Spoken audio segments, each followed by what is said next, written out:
Olá, eu sou o André E eu sou a Carol. e nós somos o Casal na Rocha. Está começando mais um vídeo e nós estamos muito felizes porque nós cremos que esse vai ser o melhor vídeo que a gente já gravou até o momento. Porque nele desenvolvemos um método que vai transformar o seu relacionamento de uma vez por todas.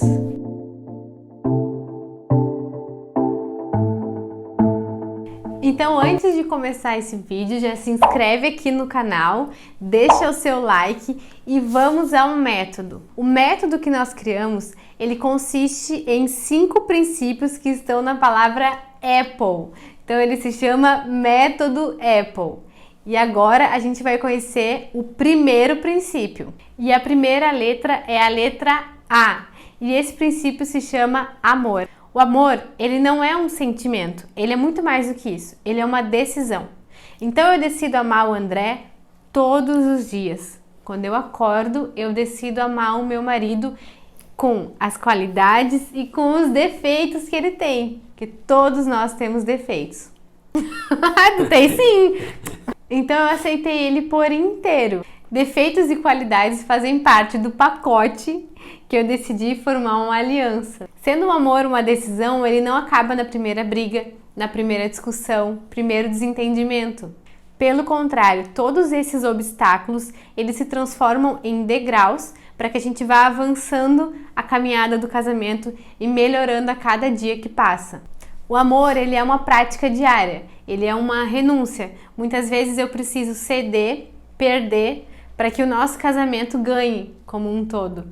Então, em muitas opiniões, e muitas decisões, e muitos pensamentos, às vezes eu acabo deixando de lado para que a gente consiga viver em harmonia. Por isso, o amor é uma decisão. Independente da opinião que o André tem, independente do que a gente passar, eu continuo amando o meu marido. Além disso, o amor também é comprometimento. Eu me comprometo a estar com ele em todas as situações e fazer com que dê certo a nossa relação, a nossa família.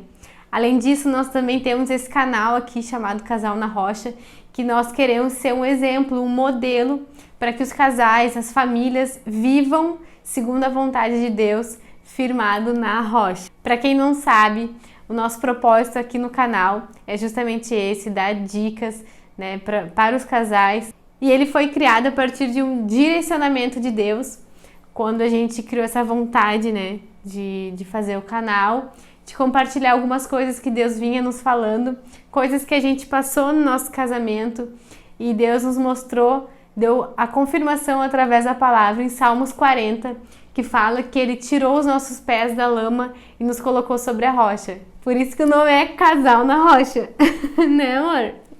Mas voltando, o amor também é um comprometimento com a felicidade do teu cônjuge. Então nós formamos uma aliança para que um faça o outro feliz, através das nossas palavras, das nossas atitudes também. O amor, ele nos deixa mais humilde. Nós conseguimos enxergar o lado do outro porque nós amamos, porque decidimos amar. O amor também gera parceria, comunhão e determinação em fazer dar certo. Então o segundo princípio é a letrinha P de paciência. Então casar é um exercício de paciência. Então para que nós tenhamos um casamento saudável, nós precisamos todos os dias exercitar a paciência. A paciência é uma virtude. Em 1 Coríntios 13 diz, o amor é paciente. Muitas vezes nós passamos por situações adversas e isso tudo é um teste para que a gente seja aprovado, pois o casal ele precisa melhorar com o passar do tempo e não o contrário. A paciência dentro do casamento promove harmonia. Então tudo que vocês fizerem dentro do casamento, o tipo de comportamento que vocês tiverem, vai ser um espelho para os filhos de vocês também. Então eles vão se portar da maneira como vocês se portam. Então a paciência ela deve ser exercitada todos os dias, tanto no seu cônjuge quanto com os seus filhos também. Então uma super dica que a gente dá para vocês, para exercitar a paciência, é pensar antes de falar. Então existe um ditado que diz que Deus nos deu dois ouvidos e uma boca. Por quê? Para a gente ouvir mais e falar menos. Então quando a gente ouve algo que nos agride, a gente vai para um canto conta até 10, conta até 1000, 1 milhão, depois volta mais calmo e resolve a situação. É muito melhor a gente com cabeça fria colocar nossa opinião do que a gente com a cabeça quente tentar resolver uma situação que envolve emoção e não razão. Então a gente vai falar coisas que muitas vezes não gostaria de ter dito. E depois que a palavra saiu, ferrou tudo. Então em Provérbios 21 está escrito que quem reflete antes de falar evita muitos dissabores e sofrimento. Então olha a dica que o próprio Deus está nos dando. E o terceiro princípio é o perdão. É a letra P da palavra Apple, a segunda letra P. Em muitas situações da nossa vida, eu cometo erros, o André comete erros, todos nós, porque nós somos seres humanos. Mas perdoar é uma escolha. Então, quando eu decido perdoar as pessoas, perdoar o meu cônjuge, eu estou decidindo não deixar com que sentimentos ruins como a mágoa, o ressentimento, a raiva entrem no meu coração. Então, curando essas feridas emocionais antes delas se tornarem feridas, né? Eu mantenho a paz no meu casamento e a harmonia. Perdoar não significa que eu vou aceitar tudo que o André fizer ou me falar. Mas perdoar significa que eu compreendo que ele também tem defeitos, que ele também erra, mas que ele... Sim, né, amor? Tu vai estragar a minha parte. Que ele também erra, sim, e que ele tá disposto a mudar. Tá, né? Além de perdoar o meu cônjuge, eu também tenho que pedir desculpa, pedir perdão. Muitas pessoas, infelizmente, têm a dificuldade de assumir os seus erros, mas nós devemos sim assumir os nossos erros, pedir desculpas e mostrar que nós estamos arrependidos por aquela situação ou por aquela palavra e que estamos dispostos a mudar. Assim, sempre que necessário, perdoar e pedir perdão é muito importante. Mostra que a gente está lutando para ter um relacionamento, um casamento cada dia melhor. Em Mateus, no capítulo 18, versículo 21 e 22, diz assim: Então Pedro aproximou-se de Jesus e perguntou: Senhor, quantas vezes deverei perdoar a meu irmão quando ele pecar contra mim? Até 7 vezes? Jesus respondeu: Eu digo a você, não até 7, mas até 70 vezes 7. Então o que Jesus estava falando? Que não existe um número de vezes que nós devemos perdoar, mas que nós devemos perdoar sempre.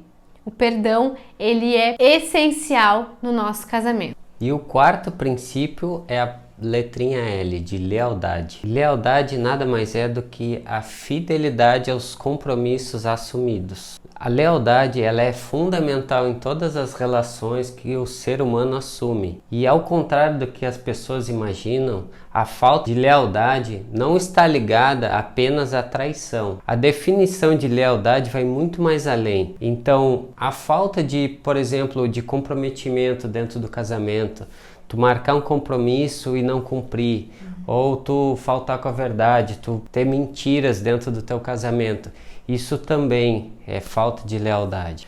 E a deslealdade afeta a confiança dentro do casamento. E quando a confiança é quebrada, é mais ou menos equiparado, por exemplo, a um copo de vidro, que se quebrado, tu não tem como reconstituir, colar pecinha por pecinha. Ele não vai ficar no mesmo formato. Assim é a confiança. No momento que a gente quebra, a gente não consegue restabelecer ela. Então, para que você seja mais leal dentro das suas relações, a gente vai te dar 5 dicas. E a primeira é: seja honesto com você mesmo e dentro do seu casamento. A segunda é: diga sempre a verdade. Isso vai fazer com que o seu cônjuge confie mais em você. A terceira é: mantenha um diálogo aberto. Conte tudo, porque o seu cônjuge é a pessoa que está mais próxima de você, é o seu melhor amigo também. Então reúna um dia na semana para que vocês coloquem todas as situações que passou, para que aqueles pequenos probleminhas que ficaram durante a semana sejam resolvidos nessa conversa, para que futuramente isso não venha a se tornar um problema maior. É, na verdade, uma DR com propósito, né?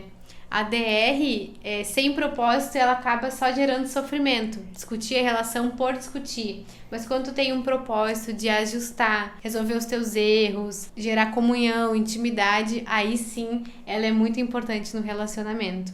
A quarta dica é: assuma os seus erros. Não coloque a culpa dos seus erros no próximo. Isso se chama autorresponsabilidade. Isso a gente vai falar em outros vídeos mais adiante. E a quinta dica é: esteja sempre ao lado do seu amor. Assim como você assumiu um dia um compromisso, uma aliança perante Deus de estar disponível na saúde, na doença, na tristeza, na alegria, então em qualquer situação não desista do seu amor, nunca. E o quinto princípio é a letra E, empatia. Certamente tu já ouviu falar sobre empatia. Empatia é se colocar no lugar do outro, é sentir o que o outro sente, é ter compreensão, é na verdade calçar os sapatos do outro e percorrer o caminho que ele está percorrendo. Mas será que você pratica no seu dia a dia? Quando o teu amor chega mal-humorado do trabalho, tu tem empatia? Quando a tua mulher está de TPM, irritada, estressada, tu tem empatia? Te coloca no lugar dela? A empatia só acontece quando a gente tem uma conexão verdadeira e forte um com o outro. E conseguimos deixar o individualismo de lado, o egoísmo, assim como as críticas e os julgamentos. Para a gente praticar a empatia, para sermos empáticos, devemos pensar mais no que é bom para o casamento no geral, como um todo, do que para nós mesmos. A empatia, ela nos obriga a entender que as minhas opiniões, as minhas vontades, algumas vezes não vão ser as mesmas do meu marido, mas eu preciso me colocar no lugar dele, assim como ele se coloca no meu lugar, e a gente chegar a um denominador comum, ou seja, a um objetivo, a um propósito comum. E aqui vão algumas dicas para você ter mais empatia, mais conexão com o seu amor. E a primeira dica é: menos julgamento e mais apoio. Parar de criticar, parar de julgar e buscar mais a solução. A segunda dica é: ofereça o seu melhor estado, a presença. Então é aquilo, né? Largar um pouco do celular, um pouco do trabalho e focar mais no teu amor. E a terceira e última dica é: importe-se de verdade. Senta, escuta de verdade, olha no olho, conversa e aproveita esse tempo maravilhoso com o teu amor, no teu casamento. E esse foi o método Apple para o casamento. Esses 5 princípios valiosos que fazem um casamento dar certo. A gente precisa entender que vão existir brigas, desentendimentos, mas quando nós temos uma aliança e um comprometimento um com o outro de amar, de perdoar todos os dias, com certeza o nosso casamento vai ser abençoado. Era isso, espero que você tenha gostado desse vídeo. Se ainda não se inscreveu, já se inscreve no canal, deixa o seu like. Até o próximo vídeo e Deus abençoe!